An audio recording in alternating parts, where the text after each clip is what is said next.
Welcome, everyone. For those of you who are waiting, we're going to get started in just a couple more minutes. We just want to give everyone a chance to get into the room.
Welcome to CSCW 2020. I'm Andrea Grover, and it's been my pleasure to serve as General Co-Chair for 2020 with Matt Beets. We had hoped to be welcoming you to Minneapolis, but 2020 had other plans for us. So we're welcoming you to the first virtual CSCW. And we just want to let you know that we're going to be missing out on some lovely Minneapolis weather today. The high temperature would have been 38 degrees Fahrenheit or 4 degrees Celsius, with a low temperature of 28 degrees Fahrenheit or -1 Celsius. And even colder tomorrow with a little snow. So in terms of getting into the right mindset, just imagine it snowing outside.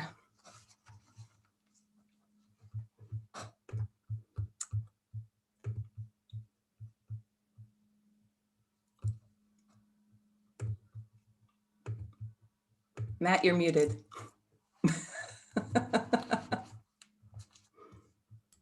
Of course I am. There's a paradox in a virtual conference. Even as the internet opens up the promise of participating from anywhere, each of us is somewhere. We're reminded of our geography as some of us here today have barely woken up, while others of us can't wait to get to bed. Where we live also affects our access to the technological infrastructures that this virtual conference relies on, access to healthcare, to food, to wealth, and we don't all have the same access to justice. In recognition of the importance of place, we must recognize that our conference was intended to take place on the traditional, ancestral, and contemporary lands of Indigenous people. The Dakota people ceded the land in and around Minneapolis in the treaties of 1837 and 1851, and the promises of the Treaty of 1851 were never fulfilled by the United States government, which means much of Minnesota land is stolen. We encourage you to acknowledge the history of the lands you call home. Many of us benefit from living on land that was taken by violence and without compensation. I live and work in Omaha, Nebraska, on lands represented by Native nations, which include the Omaha, Ponca, Yankton, Pawnee, Oto, and Sioux, whose legacies and histories predate any European settlement. And I live and work in Irvine, California, on the homelands of the Achaman and Tongva peoples, who, even in the face of ongoing colonialism, continue to act as stewards of these lands as they have for the past 8,000 years. Our hope is that acknowledging the harms and mistakes of the past will move us closer to justice. But we also must acknowledge that injustice is not limited to our collective past.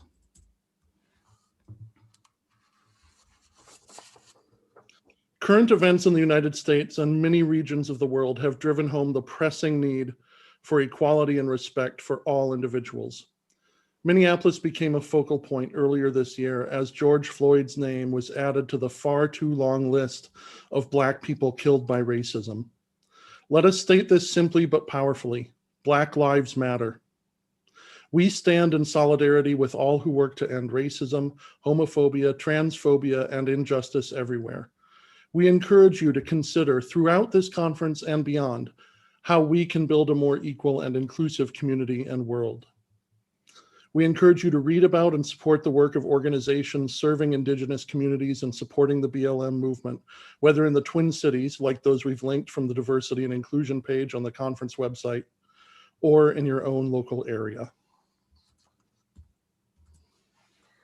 We also want to take a moment to remind you that attendees must adhere to the ACM policy against harassment.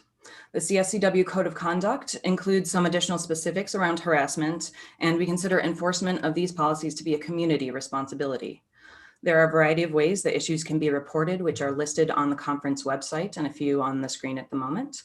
We also want to note that the Sig Chi Cares Committee is available as a resource for anyone who experiences discrimination or harassment, and Carrie Carahelios is our representative at CSCW.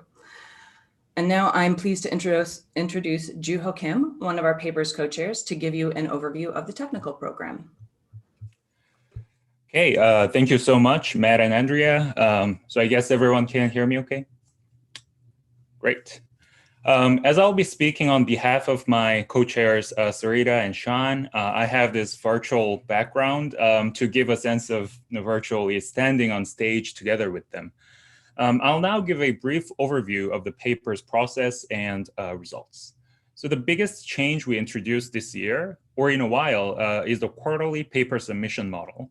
We've had 4 first quarterly cycles so far, and we got rid of the once a year PC meeting and introduced the editor position. We had 6 of them who collectively oversaw the paper's process with the paper's chairs. Over the 3 quarterly first quarterly cycles that had a chance to present their papers at CSCW 2020, we had a record number of submissions, 1,049, which was a 60% increase from 2019. Out of those, 213 papers are being presented this year at CSCW, and we do have 7 additional journal papers from Tokai and TSC, and 5 authors chose not to present at the conference. And these papers are happening across 27 sessions, and each paper session has 8 papers in a 90-minute session time block. And each paper will get exactly 11 minutes with a 5-minute video presentation followed by Q&A. Next slide, please. And it's been a great community effort. So I want to recognize some of the people who've been involved. And indeed, it's a lot of us. First of all, I want to thank the 6 editors, Morgan, Andrea, Sue, Eugene, Andres, and Sean, for their amazing work. They've gone through every single submission that has come in, and they've shared their insights. And we had over 100 ACs and over 1,000 unique reviewers who collectively provided over 2,700 reviews for all the submissions. And we are going to have 27 session chairs. Thank you all. So here are some numbers. So we had 3 paper cycles, and as you can see, the first one was October 2019, and we ended up combining April 2020 and July 2020 into June 2020 because of the COVID situation. And as you can see, the number of submissions has gone up over time. And to be fair, the first one was rather a soft launch, so that had a relatively smaller batch of papers. And as expected, the first round accepts are rather rare. It's a single-digit acceptance rate out of all the submissions that are submitted. And second round accepts are much higher. But another thing you might notice is that the overall acceptance rate, a single number, doesn't really make sense anymore now that we have those quarterly cycles and there are multiple rounds of accepts. And there are even ongoing ones as we are speaking at the moment. For the June 2020, the major revisions papers are still being reviewed. And there are 265 of them currently going through the major revision. So this number will be updated after a couple of months. So that brings us to our last slide, which is about this year's program. Out of the 211 full papers that are going to be presented, we looked at the primary paradigms. And just following the previous year's trend, we have 44% of the papers that claim themselves to be qualitative methods paper, followed by mixed methods and quant.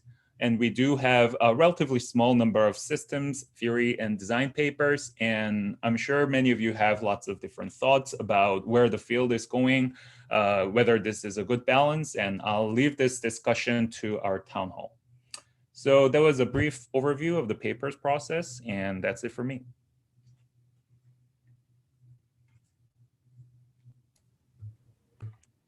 Thanks, Juho. We also wanted to mention that we also have a broad technical program beyond the papers program that included 12 workshops, which happened this weekend, and heard great things about those. We've got 13 demos, 4 panels that are happening that are going to be really exciting. We had 21 participants in this year's doctoral consortium, and you can see a picture of them here with the mentors from the doctoral consortium session that happened this weekend, and 39 posters.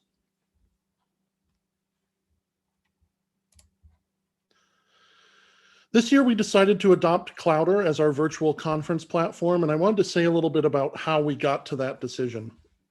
Our virtual program chairs led a search where they looked at a lot of different platforms and ideas for how to make CSCW happen. There were a lot of criteria they considered, including the participant experience, reliability of the platform, and how well it would support CSCW's style of conference. We knew when we decided to have a virtual conference that we wouldn't be able to fully replicate the being there experience.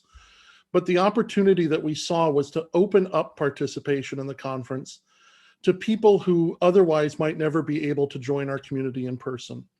In order to make that happen, we had to keep costs low. Some of the conference platforms we looked at would have doubled our entire budget.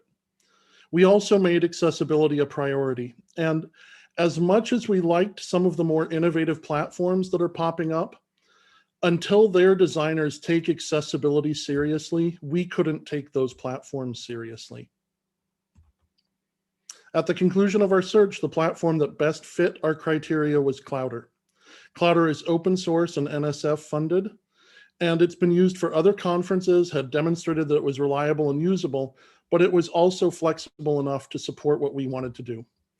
It is still an early version, so there are a few quirks that we have to live with. But we want to extend our sincere thanks to the Clowder team who've worked with us extensively to create the virtual conference experience we envisioned.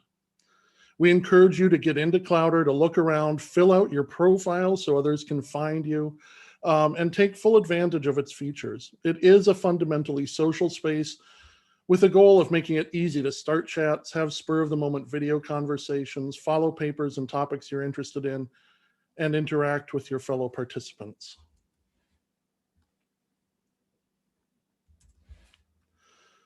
Attending a paper session in Clowder is pretty straightforward.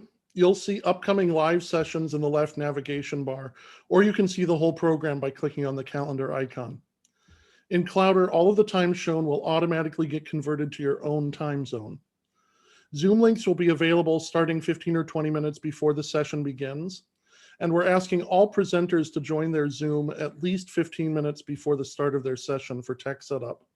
and then click raise your hand to let the host know you've arrived.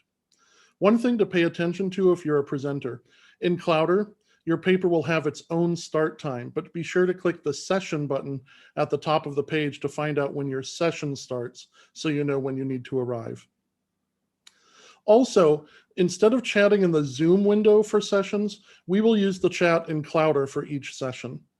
This will be a great place to interact as papers are being presented or even after the session is complete. Student volunteers will also be monitoring those chats during sessions and passing your questions on to the session chair for the Q&A. There's also a raise hand feature in Zoom that you can use if you want to ask a question. A familiar sight at the end of any face-to-face paper session are presenters being mobbed at the front of the room by attendees who want to ask follow-up questions or just tell them how wonderful they are. We wanted to support something similar. So when you're done with your Zoom session, we're encouraging authors to hang out and meet attendees at their paper's Clowder page, where they can chat and text, in text or on a video breakout room.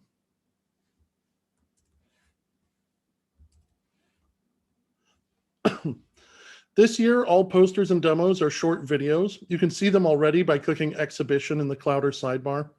We encourage you to browse that exhibition and check out the videos that are there.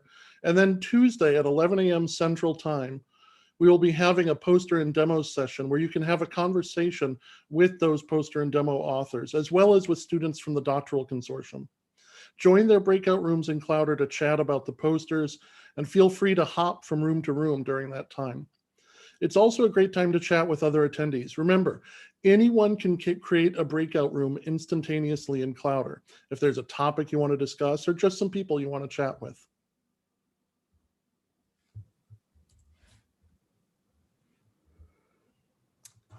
In addition to our technical program, we'd also like to bring your attention to a few other program highlights. Today, we will have 2 panels alongside our parallel sessions on anti-racism and research ethics.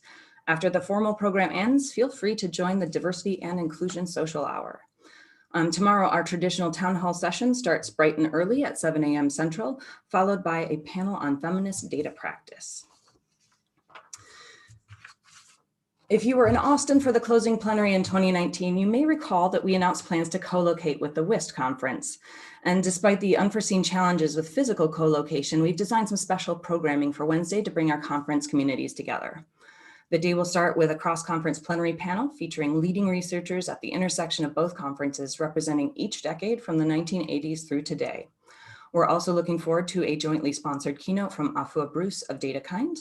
And finally, we've arranged access to WIST paper sessions on Wednesday with Zoom links available via Clowder. There's more information on the Clowder homepage about how to join the WIST chat on Discord. Social events and professional networking are also important parts of every CSCW, so we've created a few opportunities to socialize over the next few days. We hope you'll be able to take part in some of these planned events and also take advantage of the tools for informal socializing via video or text chat on Clowder. Another special feature of our program are awards and recognitions, which will be introduced by our awards chair, Casey Fiesler. Hi, everyone. So I had the honor of serving as awards chair this year, which was probably the most difficult, but also one of the most rewarding conference organizing experiences I've had. So as you know, CSCW did away with numerical scores this year, which means that we relied entirely on nominations plus a small army of an awards committee that was drawn from volunteers from the program committee, as well as their nominations of exceptional reviewers. So there were nearly 80 papers that were nominated for best paper or for a diversity and inclusion recognition. And so the awards committee conducted evaluations for the purposes of determining awards, including taking into account the original reviews in a blinded process. And the D&I decisions were also supported heavily by this year's D&I chairs, Jean Hardy and Yvette Wan. So there were too many award-winning papers to list on a slide, but you can find a list at the URL on the CSCW website here.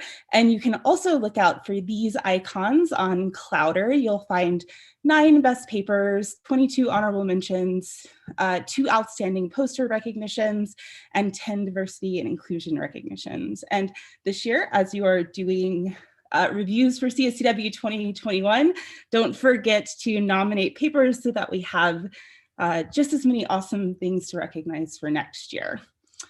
And on the next slide, I would like to congratulate this year's Lasting Impact Award winners. This annual award recognizes a paper that's at least 10 years old that has had a substantial impact on the field of CSCW. And these papers winners are decided by nominations from the community and then a committee of senior members of the research community, and this year also supported by input from the broader awards committee. So the winners this year are Stacy Scott, Sheila Carpendale, and Corey Inkpen for their 2004 paper, Territoriality in Collaborative Tabletop Workspaces. So I hope that you all will join us on Wednesday morning to celebrate this paper and reflect on its impact on the field.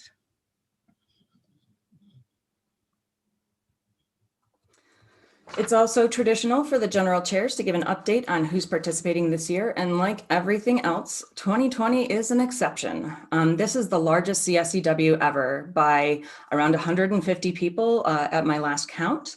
And according to the registration records, this is kind of like off the charts. We're thrilled to have participation from every continent except Antarctica, always the holdout. And we even have 200 people currently in this session, and I expect we'll see a few more joining as we move to our opening keynote in a few minutes. Every CSCW is a labor of love involving many volunteers. But this year, our organizing committee had an unusually complex mission. We ended up adding 6 new sets of chairs and co-chairs just to handle the job of moving the conference online. Despite the challenges we've all faced over the last few months in our personal and public lives, these folks stepped up to completely rethink our conference experiences. Organizing committee, we can't thank you enough. We also rely on sponsorship to help us cover the costs of the conference.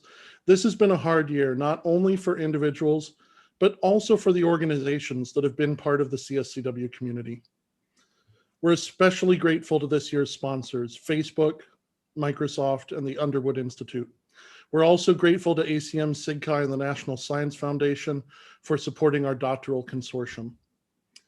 When you look at the list of attendees in Clowder, you'll see that some of them have a corporate sponsor badge next to their name.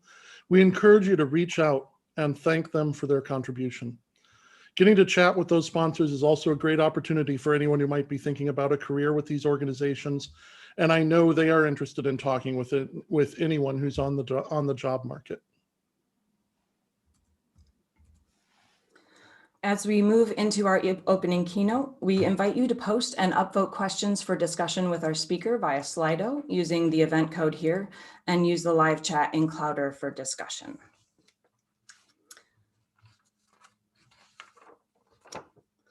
And it is now my great pleasure to introduce Dr. Maryam Zaringhalam.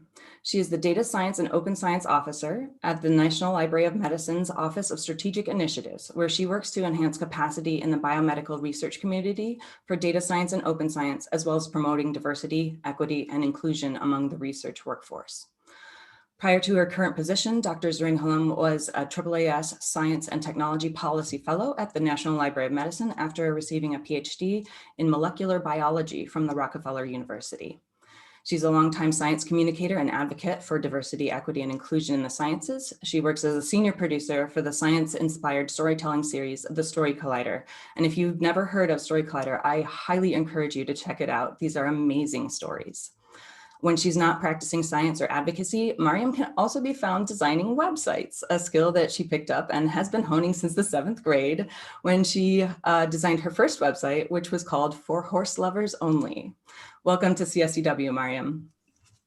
Thank you so much for having me. And And thank you to all of the participants for tuning in, and the organizing chairs for being so flexible and agile in getting this up and running. So I'm going to share my screen.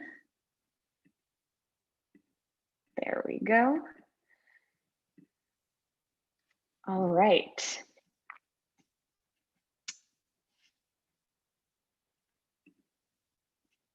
And hopefully this is all running. Okay, great.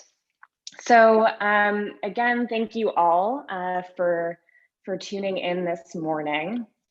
So I wanted to open us up by talking about how it might be that we can communicate science more effectively and more openly, both from my position within the National Library of Medicine, thinking about open science and data science and how they intersect, and my role as a science communicator working with the Story Collider to bring true personal stories about science to the public. And so I hope that throughout this talk it can make sense that how my passions for both data science and open science policy and science communication intersect and are hopefully relevant to your interests as a community. And so first, I wanted to set the stage for how we think about the intersection between data science and open science within where I sit at the National Library of Medicine in the Office of Strategic Initiatives. So we say within our office that data science is a scientific and methodological approach to understanding data. And so it's really a methodology for how we do science. Whereas open science is really a way of doing science, a new paradigm in which the products and processes of research are broadly available and usable.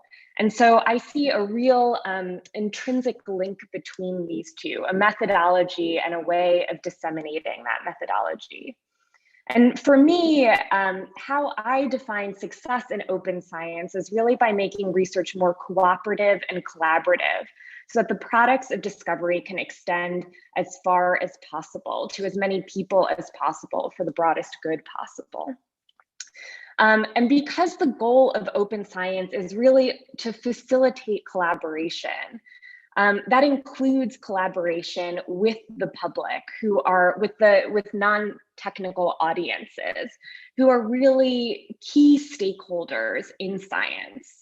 Because without their input, their broad adoption of these technologies, of these discoveries, science is really at a standstill. And so their perspectives, we have an obligation to be thinking about how to incorporate their perspectives iteratively through a feedback loop in order to make sure that we really truly are doing the best science possible.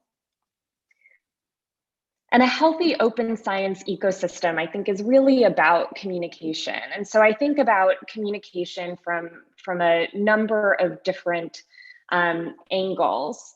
But the ones that I think have been traditionally overrepresented, I think, particularly within academia, is communication with people like researchers, health professionals, educators, librarians, policymakers, people who are really embedded in the sort of weeds and the nitty-gritty of the science that we're doing. And often that means that the non-technical public is left out of the equation. I think that often within open science, I haven't heard as much talk as I'd like around how we can open up science to non-technical audiences. Because for science to be as collaborative and cooperative as possible, we need to be engaging as many people as possible to make sure that we're hearing their input, their concerns, their ideas. And this is crucially important to build and earn their trust, which is especially important when we consider emerging technologies like those that many of you here are developing. And I think it's critical, and as I was looking through the conference agenda, I saw a lot of programming around trust, around ethics in the practice that you are, in the technical practice that you are doing. And I think it's because there's this recognition of this statistic that, this is a statistic that I pulled from the Pew Research Center from a survey that they did in 2018. But I think that numbers like this exist everywhere.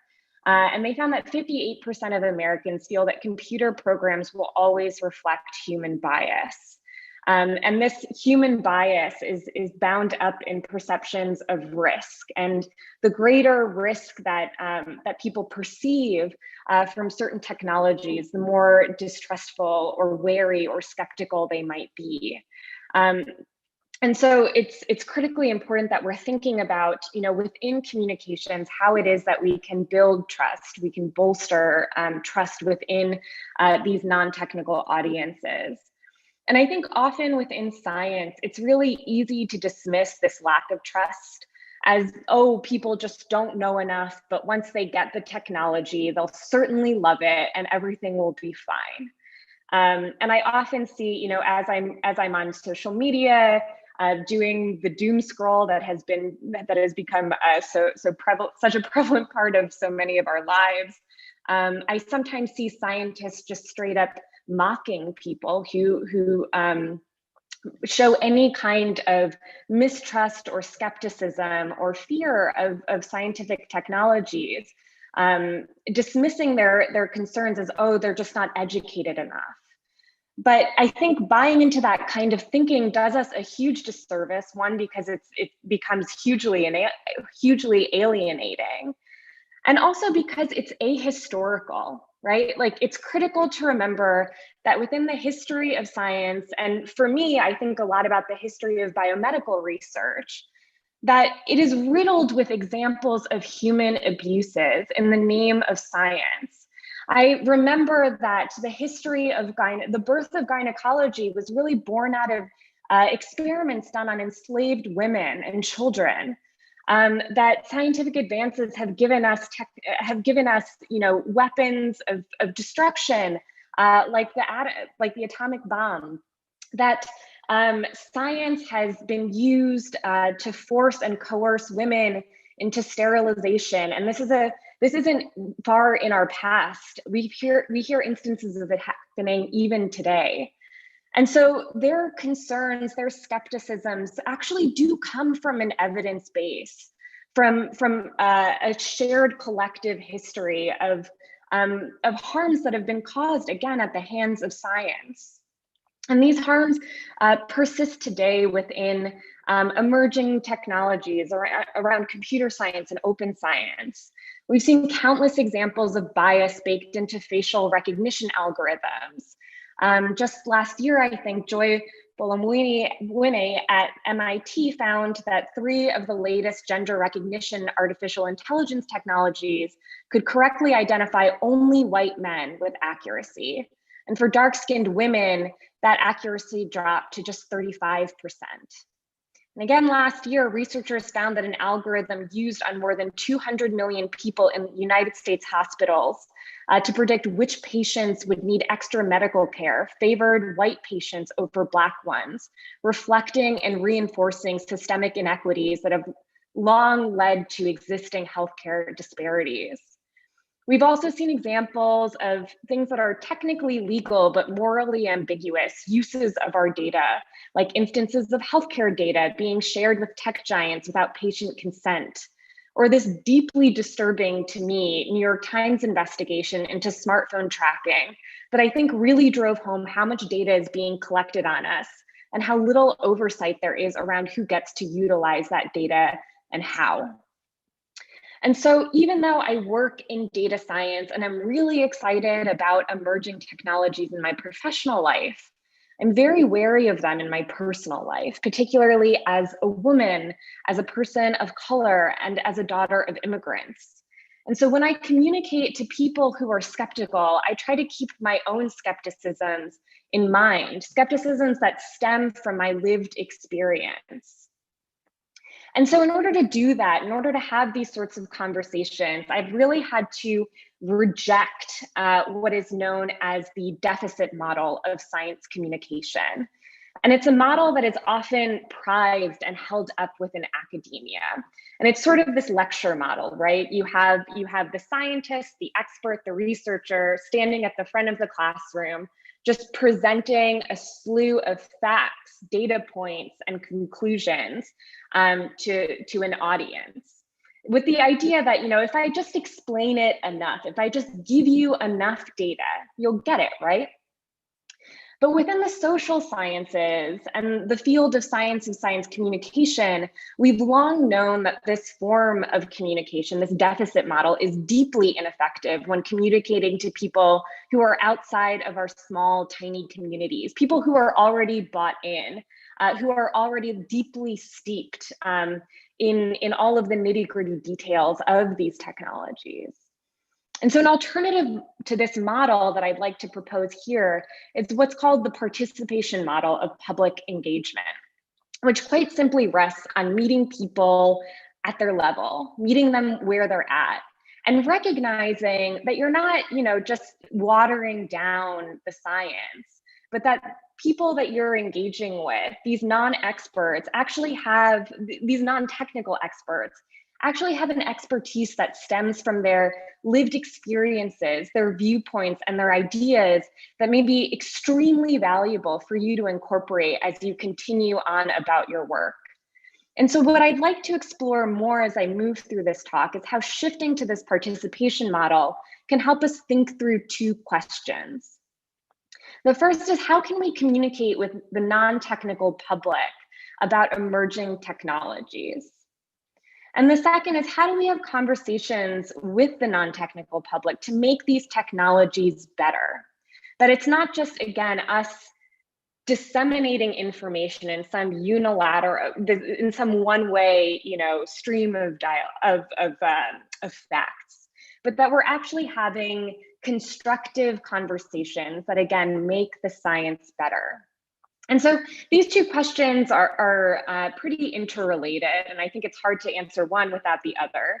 But I'm going to focus for a moment on the first. And I find that looking at the social science underlying the science of science communication is a pretty good place to start in helping me think through this. And I think about the words of Dan Kahan, who is a social scientist at Yale University, who studies, the science of science communication, looking to audiences who are particularly skeptical of the science. And he says that people acquire their scientific knowledge by consulting others who share their values and whom they therefore trust and understand.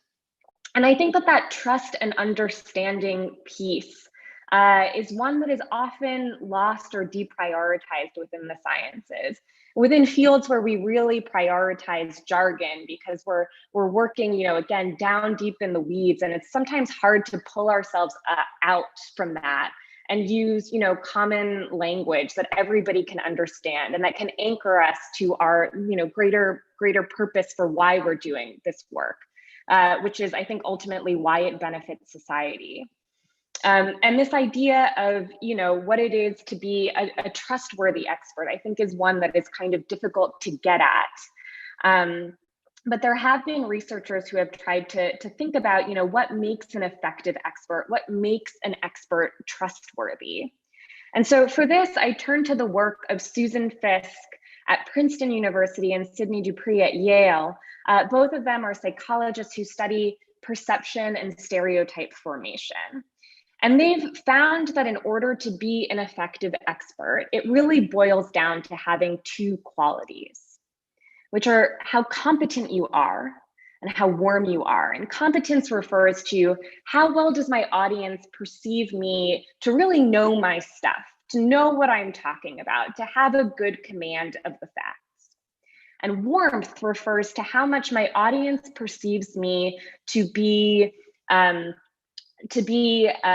have their best interests at heart. How much do they trust that our values are aligned? How much do they trust that I'm really thinking about them?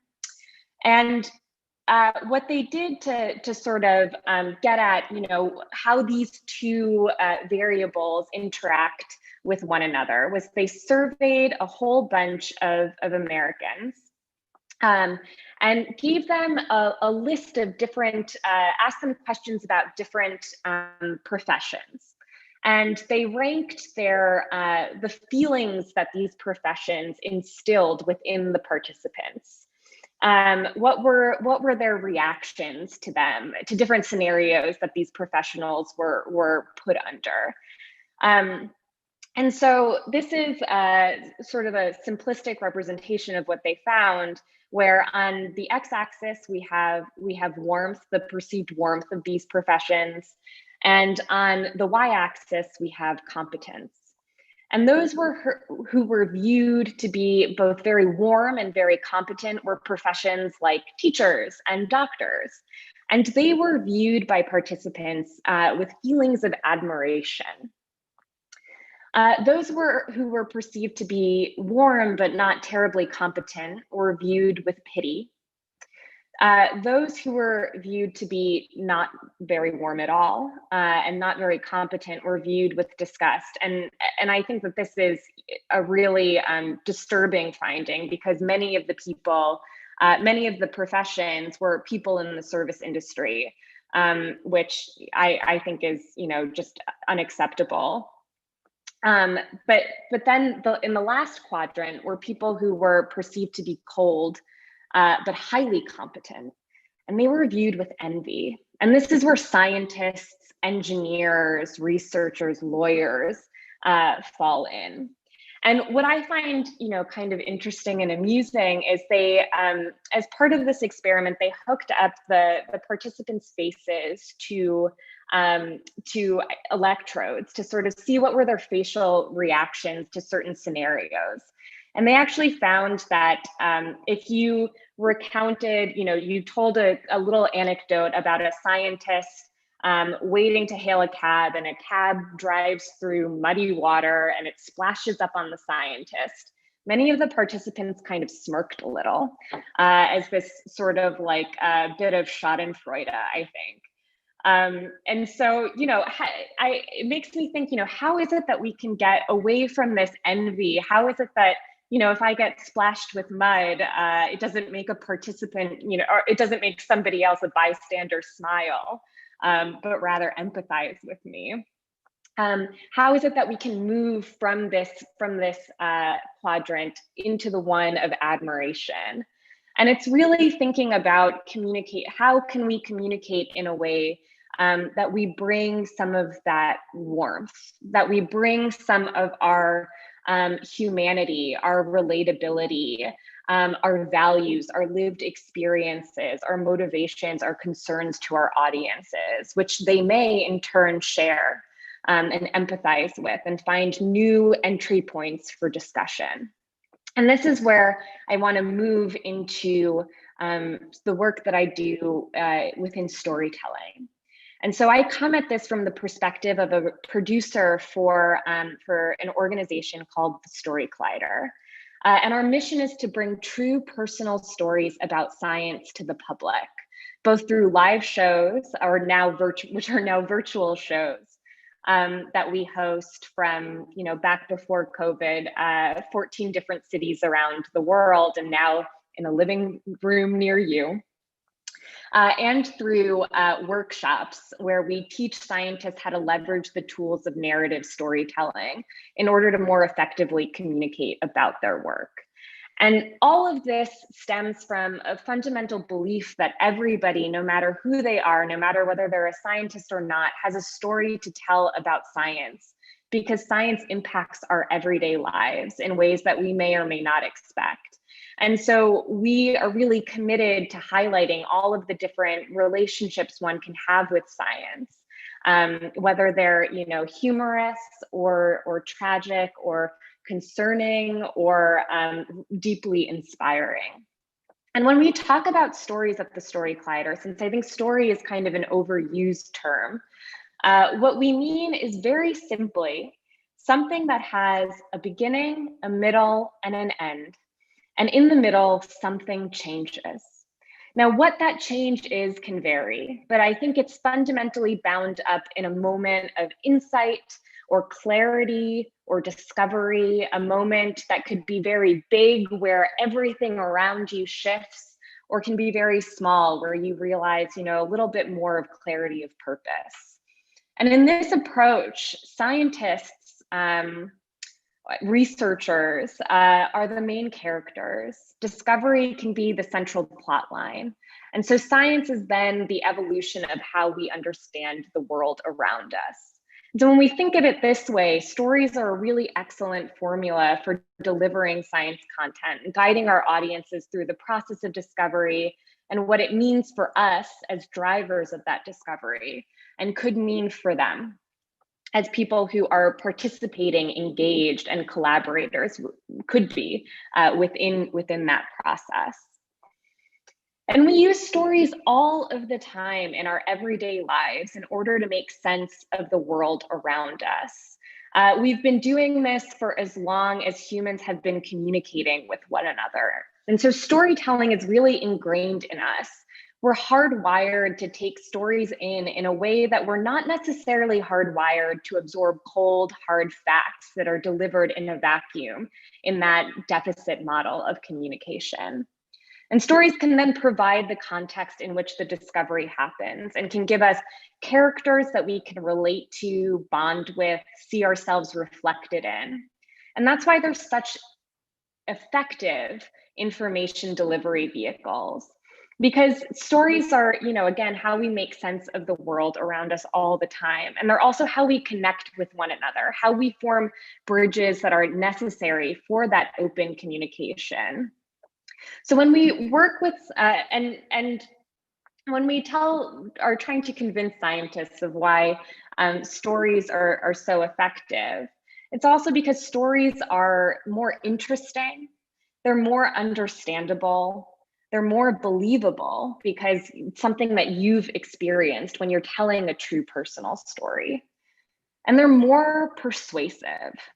Now, this last bullet, I think, is really important. And so I wanted to pause for a moment, I think, especially because you are a community that thinks very deeply about ethics.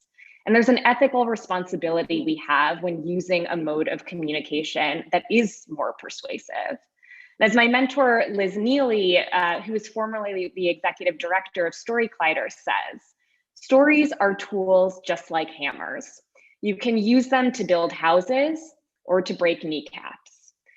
So like science, their use is not neutral, right?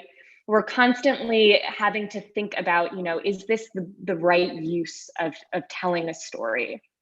And so I try to keep away from persuading and more so using my stories and instead shift towards using stories as a tool to help others comprehend what is happening in a particular technology, in a particular field of science, and what their role and what my audience's role is in seeking, I want their input. I don't necessarily want to persuade them that this is, good.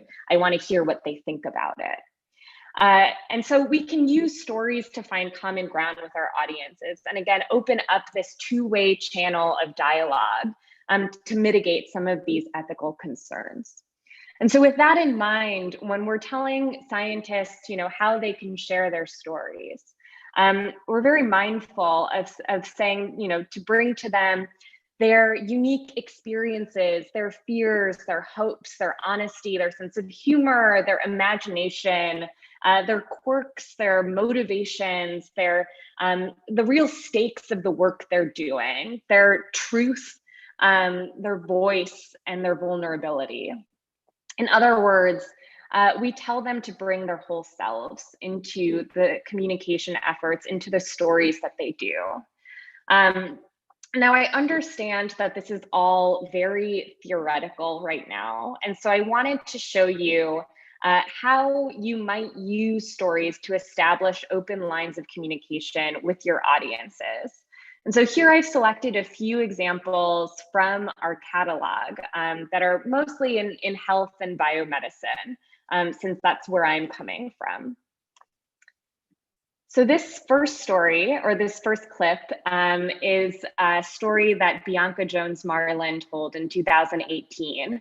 And it's and I think that she gets at how we can use stories to explain science through our own personal experiences. So she is a neuroscientist who studies oxytocin, or the love drug. And so I'll play her clip without explaining too much more. And hopefully you can hear it. I have a PhD in attraction. I should clarify. More specifically, my doctoral studies looked at the molecule that regulates the laws of attraction, a molecule called oxytocin. You may have heard about it. It's like the love drug. Nonetheless, it's released from our bodies during certain things that foster communication and foster connections, like holding hands, eye contact, all the way to uterine contractions and breastfeeding. And so it helps to foster these relationships. And what my doctoral studies looked at was how oxytocin changes a very particular type of attraction, the attraction of a mother to her child. And so then she goes on to explain her own experiences as a new mother and what she was expecting versus what actually happened. But she leads with, you get a really clear sense of her sense of humor. And once you're sort of bought into really liking her, really wanting to hear more from her, she can start to talk more about, the weeds of what oxytocin is and why you might care about it. And we can also use stories as a way of letting people into the process of science, and specifically letting people into failures that happen within science and what the stakes of those failures are. Because while scientists and clinicians and researchers all have protocols to follow, unexpected things can go wrong, and sweeping those failures under the rug, I think, is really what breeds mistrust. But by airing those failures in a way that is very clear and transparent, and talking about how they shape us and how they help us learn and grow, can breed trust and can also instill empathy and respect.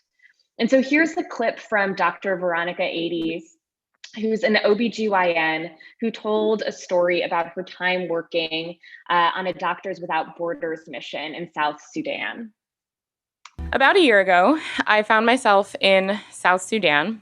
It was 2 or 3 o'clock in the morning, and this was actually my third straight night awake, 3 days, 3 nights. And I was in the hospital. I was standing over a patient's bed, and I was holding this freezing bag of blood. And I was squeezing it, and I was just trying to press the blood into her veins as fast as possible. And I was thinking, I will not let this woman die. And so that is how she starts her story and really leads you in. And she goes on to explain that she did lose that patient, and shares how she reckoned with that loss and how it deepened her appreciation of her own responsibilities as a doctor, how it shaped and transformed her practice, her feelings of, her duties to her patients.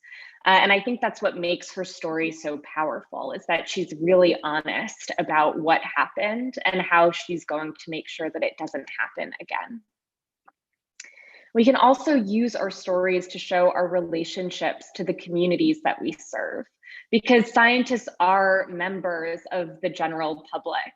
I've been playing for a while with how to not say, scientists and the general public, because I think it puts in an artificial barrier between these communities that we're speaking with. And so I've erred on the side of non-technical audiences, but that might not be, the best solution either. But anyway, this is to say that we, as scientists, don't live up in ivory towers. So we often have very real, very personal relationships and stakes in the work that we do. I think this is particularly true in biomedicine, but holds across all fields of science. And so here is a story from Dr. Kenneth Haller, who is a pediatrician in St. Louis, and he's telling a story about his first encounter with a young patient with a then mysterious illness, which he would later learn was one of the early patients in the HIV/AIDS epidemic. I didn't know then that this 27-year-old guy I would never meet would be one of the first gay men diagnosed with something that would briefly be called GRID, for gay-related immune deficiency, and later would become known to the world as acquired immune deficiency syndrome, or AIDS, and that a virus that would be dubbed human immunodeficiency virus had already spread to many of my friends, and that many of them would die in the coming years. I didn't know then that this day would mark the split between before and after in my life, and that I would be one of the survivors to tell the story of my people in the time of plague. And Dr. Haller is on our advisory board, and every story he's ever told has given me chills. And so I think scientists can use their stories to show, why it is that we're invested in the work that we do, and to use that investment as a doorway to then talk about the nitty-gritty of science, and also to connect again with our audiences who may come from those same communities that we're also members of. So leveraging, our lived humanity, our shared humanity with the audiences we seek to engage can be incredibly powerful. And so to that point, we can use our stories to show that we're not just a brain in a jar making cold, hard, calculated observations about the world around us, but that we're human. And this is a story from Dr. Alorum Avakami, who's a medical doctor now, and he told a story about his experience with a terminally ill patient named Marge, and the relationship that he formed with her while he was a medical student. In many ways, Marge was like a living textbook.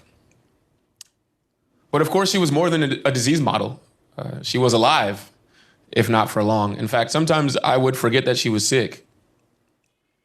Sometimes after we'd shared a good laugh, or she told me a story from her better days, I'd have to remind myself that she was dying. And I think to this idea of scientists not being, just a brain in a jar, but being people who have relationships to the people we work with. I wanted to share this story from Dr. Heath Copes, who I think really gets at this idea, and also uses his story to help reduce stigma around the community that he works with, which is he studies communities suffering from addiction. He's particularly done a great deal of field work in the South with communities that have been taken over by the opioid epidemic. And so this is his story. And I was really hopeful. I wasn't optimistic because they had a lot of things going against them. They didn't have jobs. They didn't have vehicles. They didn't have family support. They really didn't have the resources to stay clean, but I was rooting for them. And then I got a text, and the text was a picture of a shot glass of water and a spoon. And these are the tools you need if you're going to shoot up methamphetamine, with a caption, struggling. It broke my heart. I knew they weren't going to make it, so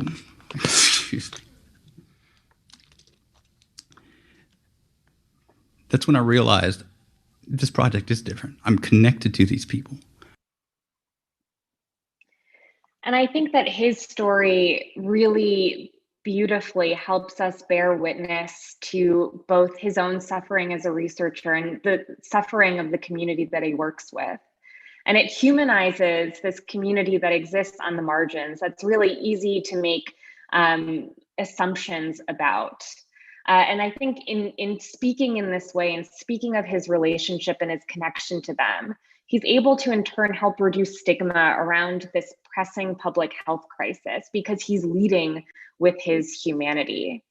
And I think some people are kind of closed off to information that conflicts with their existing mental models of the world, maybe because they're uninterested in the science of addiction, or because they just can't empathize with somebody who is an addict.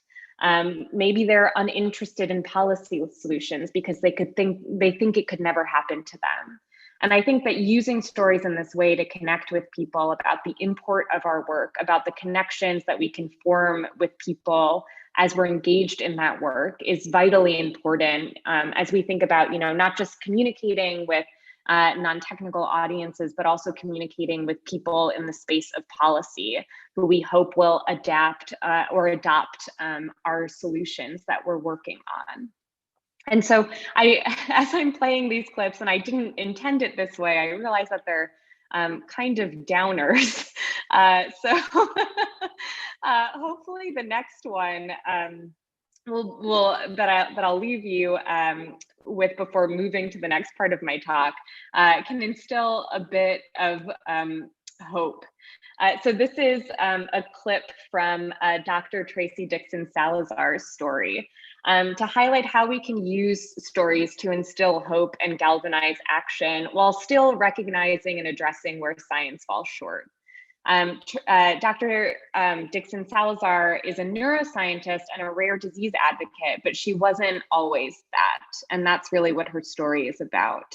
I just want to know what causes epilepsy. I don't understand this. I need to go to college and take some English classes. It turns out that my English is fine and that scientific papers are not in English. And medicine is yet a third language. And so I enrolled in some scientific classes and I fell in love with the subject.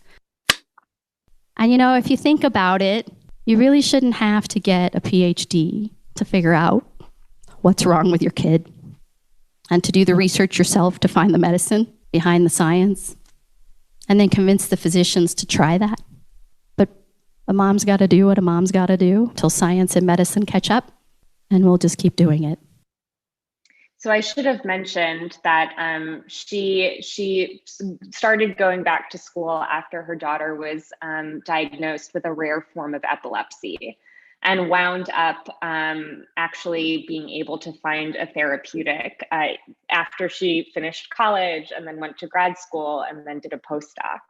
And so she, I think, really beautifully connects for her personal experiences with her daughter, with the research that she does, and also uses that to advocate for the importance of research on rare diseases so that not everybody has to become a fully fledged scientist in order to have an impact.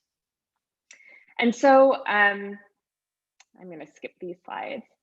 So stories really can allow us to see ourselves reflected in science. I think that regardless of what each of those story clips that I played was striving to do, they provide you with an anchor to the experiences of somebody else. And allow you to find points of connecting identity, of intersecting identity with them. They allow us to empathize with the characters in these stories, to see their struggles, their passions, their interests, their motivations as our own. And I think that seeing ourselves reflected is really the first step in feeling like our audiences can belong in the science. It's that essential step, I think, that is required for opening up science to those who have felt like science hasn't historically been open for them. And so I wanted to talk a little bit now about, how important it is to see yourself reflected in science, particularly when you historically haven't. And I love this little Draw a Scientist experiment, which I think really captures what can happen when we begin to see ourselves in science. And so this is an experiment that was done. Well, experiment's too strong a word. A little. But we'll use it because I can't think of anything off the fly.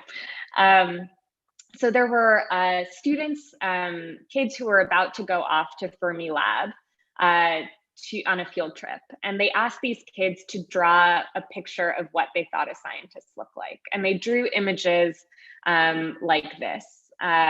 Older, white, bespectacled men, some of whom look like they are up to no good.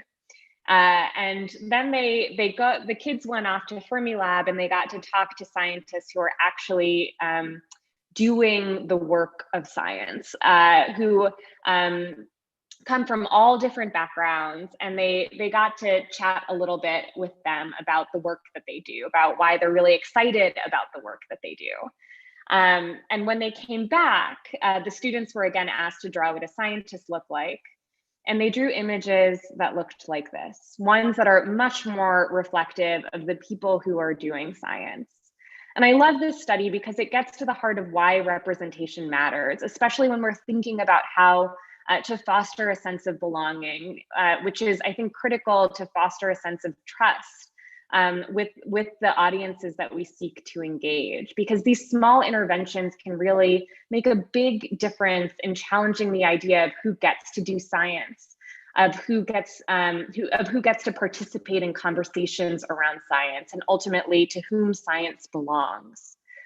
And I think this study gets at this idea more deeply. And it's called Scientist Spotlight, and it was done by professors at community colleges. And it was a series of homework assignments that required community college students who didn't identify as science people, in air quotes, to read or listen to personal histories of scientists from diverse backgrounds in their introductory biology courses. And so these included stories from Story Collider, they included TED Talks, they included interviews on NPR and BBC. And when the classes began, they asked these students what their thoughts were about, who a scientist is.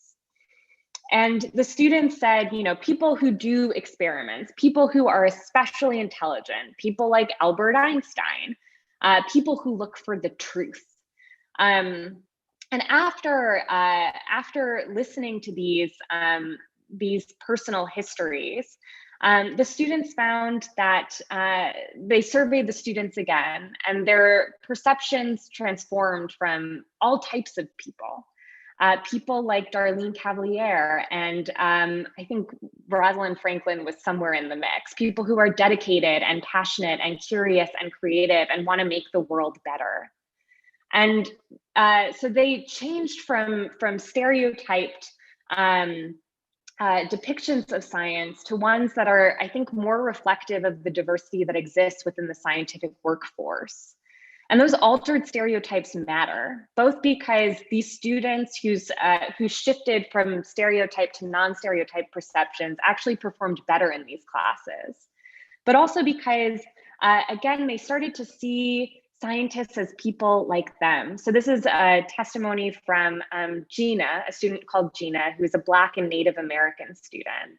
And she says that hearing the story of Dr. Agnes Day defied what she believed about the people who do science, and wondered if the questions of science require diversity, collaboration, and personal passions to be answered, which again, I think is critically important as you, regardless of whether you become a scientist or not, to feel like, scientists are people just like anybody else. And so you can have a conversation with them just like anybody else. And so stories can really help build bridges between experts and the audiences that we seek to engage. And we can, and again, these conversations are critical for both opening up science and for this answering this second question here. How can we have conversations to make the technologies, the research that we are working on better? And so I think to get at this, to start to get at how we might answer this question, it's really important to recognize that there is no silver bullet solution. There is no one story that you can tell, no one interaction you can tell, no one interaction that it is going to, greatly shift the tide of all of the work that you're ever going to do. Because every audience that you interact with has diverse concerns and interests. And so as a communicator, I get pretty peeved by the idea of developing a single elevator pitch, which I think is often what a lot of communication efforts try to get you to do for your work, because it ignores that people don't care about the same thing, right? They don't come into every interaction holding the same set of of concerns, of values, of what they actually know on a particular topic, the frames around those topics that they've been fed. And so, we can't just go in with a prepared statement and hope to change somebody's mind or hope to have, a great conversation. And I think this study that was conducted by the Center for the Governance of AI starts to get at that idea. It's not a perfect study, but they surveyed over 2,000 Americans to get their thoughts on AI and AI governance. And one of the questions that they posed was how much they supported the development of AI after giving them 5 different examples of AI applications. And when they broke down responses by demographics, they saw different trends emerge. So depending on how old you are, you might have different support for the development of AI. So very young people seem pretty okay with it, pretty supportive of it. Older people are a little bit more wary, which makes sense. I don't love the way that they broke this down into a binary of white and non-white, because race is much more complicated than that. But you can see that there tends to be, a bit more buy-in from white Americans versus non-white Americans. And I'm sure if you broke non-white down into all of the different races, you'd see very, very different trends emerging. And then also by income, where you have people who are lower income, who are a little more wary, people who are high earners, being a little bit more supportive. And then this is not so surprising, but people who have a computer science and engineering degree are very supportive of the development of AI. They also don't really think that AI governance is all that important, which is a little scary. And compared to people who have no computer science and engineering degree, who are more wary. And so this is really to show that we're going to need to frame a discussion around our research, around technologies that we're developing very, very differently depending on what audience we are talking to. And that framing is going to be really critical because it sets the tone for your future engagements and conversations. And also you may have to undo some of the framings that are set up by others before you. And so there's no one size fits all approach to creating entry points for conversations around research, around science, around technologies. Because within a single technology, within a single strain of research, are a big range of applications, of downstream consequences, of opportunities, concerns, fears, points of excitement. And these are each a different frame that you can use to walk down a discussion with a different audience. And so it's really, really critical to listen actively to what your audience is saying. Give them an opportunity to ask questions, to ask for points of clarification, and to respond accordingly. And this isn't something that you're necessarily going to be great at, right off the bat. Maybe you are, and that's great. But I found that it takes a lot of iterating, a lot of coming back to the table and trying to have a conversation in a different way. So I practice a lot with my family on different topics. And while I don't recommend coming in with an elevator speech or a set spiel, I do recommend preparing nevertheless, asking yourself questions like, who is my audience? What are their concerns? What are the things that they're really excited about? What are the opportunities for feedback that I'm really hoping to get from them? Keeping in mind that people are most willing to listen when they can concretely see how what you are telling them means something for their everyday lives. And then I think about, what is it that I am trying to communicate? What is it that I want them to hopefully take away from this interaction and sort of muse on? Again, why does it matter to them? Because that's really how I am going to get them to listen. No one will listen to you when you're telling them something, abstract that might happen to somebody else over there that means nothing for their everyday lives. And then how will you draw those connections, right? What are the stories about yourself, about the work that you are doing, about past collaborators, about hypothetical scenarios that you want to tell to your audience? What are the lessons that you've learned that might help assuage their concerns or fears? And what are the stories that you're hoping to get from them? Again, what is the input that you want from them to incorporate into your own work and make it better? And finally, I think it's really important to ask yourself, are you the right messenger for this topic? Not just in terms of expertise, but also in terms of lived experience, of sharing a common vocabulary, of common values. And I think that the beautiful thing about being at a conference, even if it is a virtual one, with all of these different breakout sessions, is that you can get to know one another. You can get to hear, different experiences, different lines of research, different ways of thinking, so that if you're not the right messenger for the topic, you can collaborate and find the person who is most, reflective of the audience that you're seeking to engage. And I think that this is a really critical reason for advancing diversity, equity, and inclusion within the workforce, making sure that the right technical experts are working with the right communities to advance these technologies in a truly equitable and just way. And so I wanted to wind down and conclude with a quote that I love from a friend and mentor of mine, Monica Feliu-Moher. And she says that we must show people how they belong to science and how science belongs to them. And I think that that sense of belonging is the key to opening science, to having these conversations where people have different entry points into what it is that we do as researchers, as technologists. And having those conversations is ultimately what leads to a better science.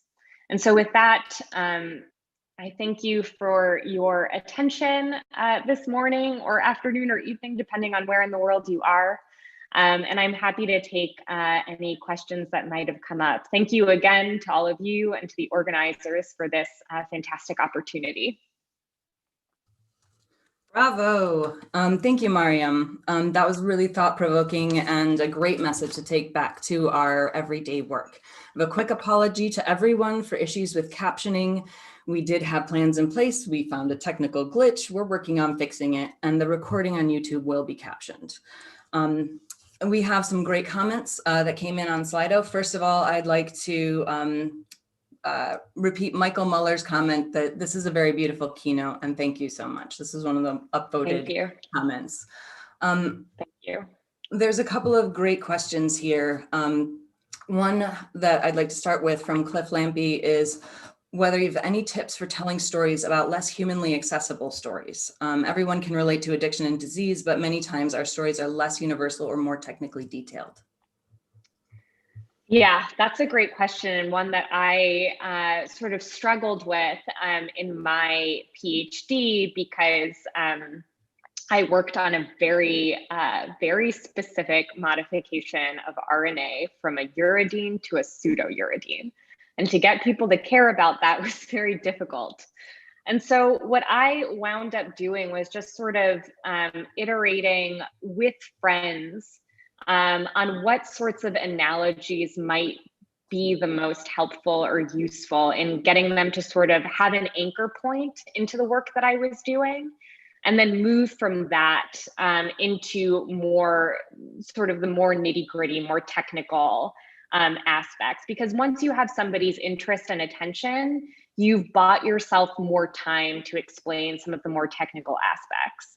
So for me, what wound up working was saying that, we, all of humans share 99.999% of the same DNA, but Beyonce is Beyonce and I am a mere mortal. How did that happen?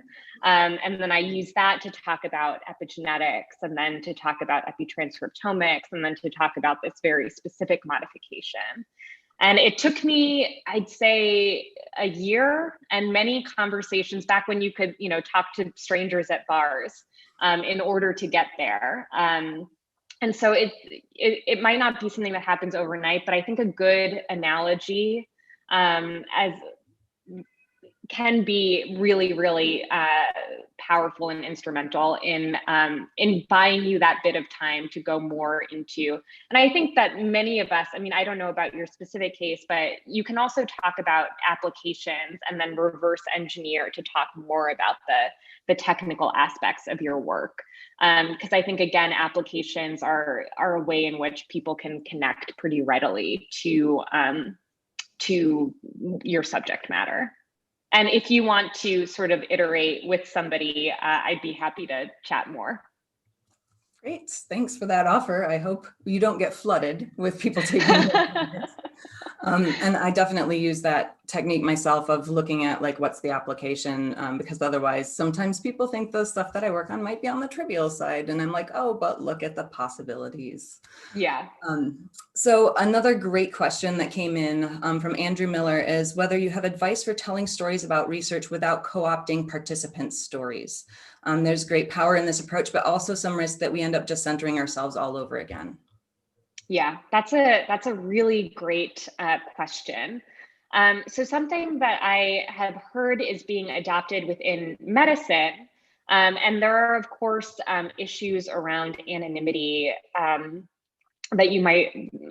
anonymity, security, patient protections, but there have been some pushes to get testimonials from patients or participants in clinical trials on their experiences, so that you're hearing their stories straight from them, rather than sort of maybe distorting or co-opting their stories to fit your particular narrative needs.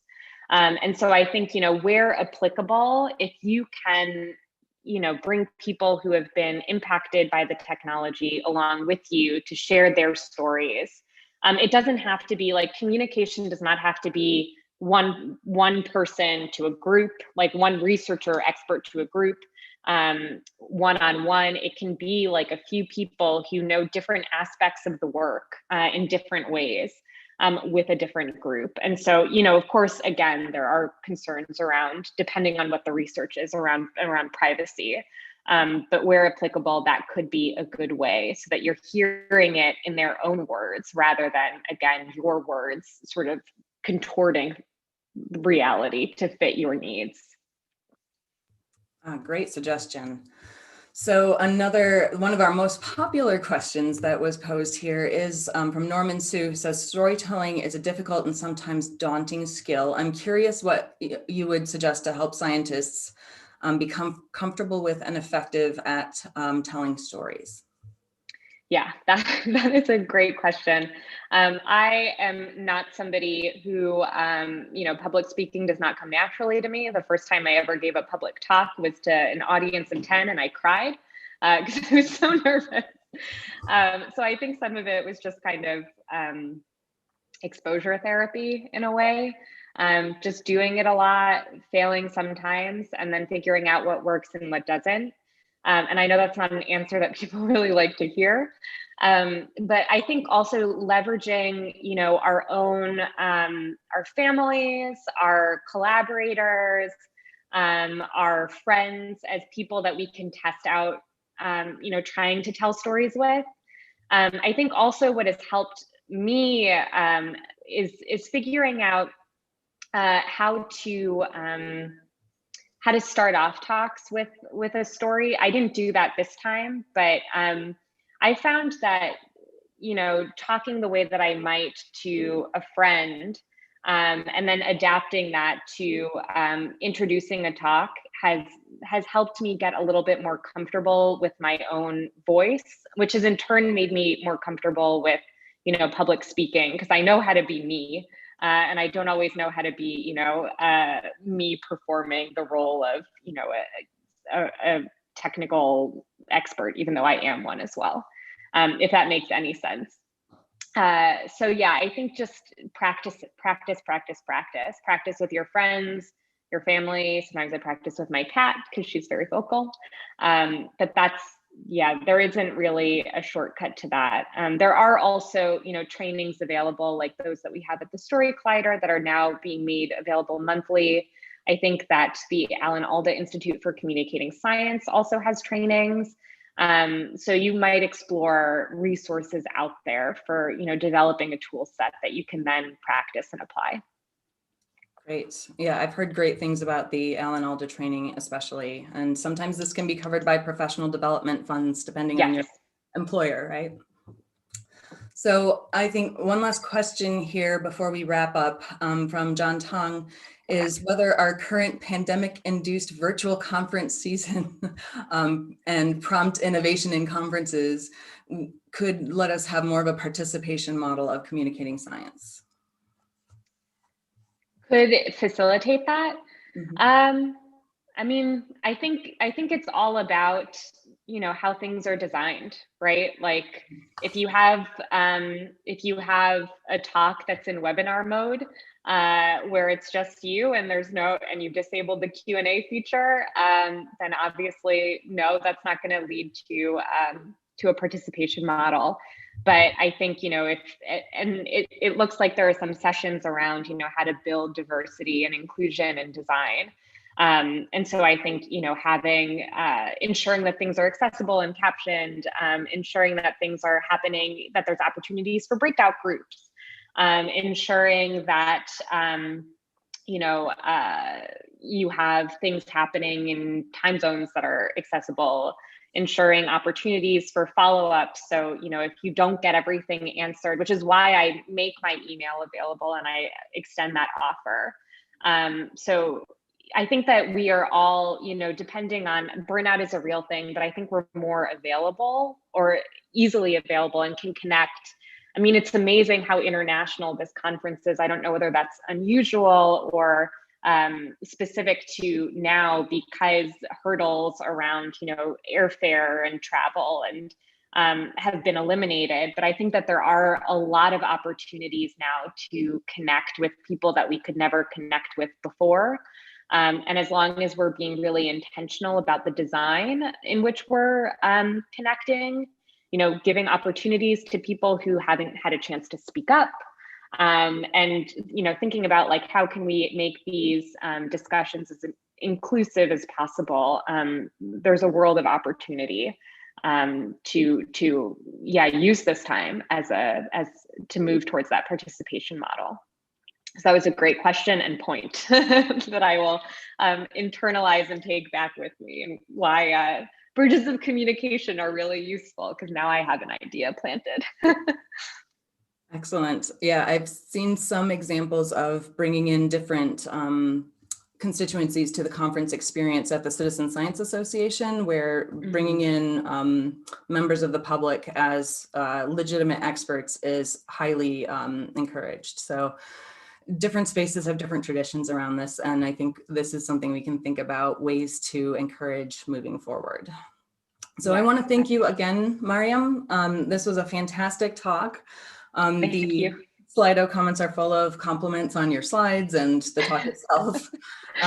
And I just want to mention briefly before everyone leaves the room that our social chairs, Carla Grigio and John Tong, have a quick request for you. They ask you to get up and stretch and step away from your computer for a couple of minutes so that you're refreshed when we start the next session.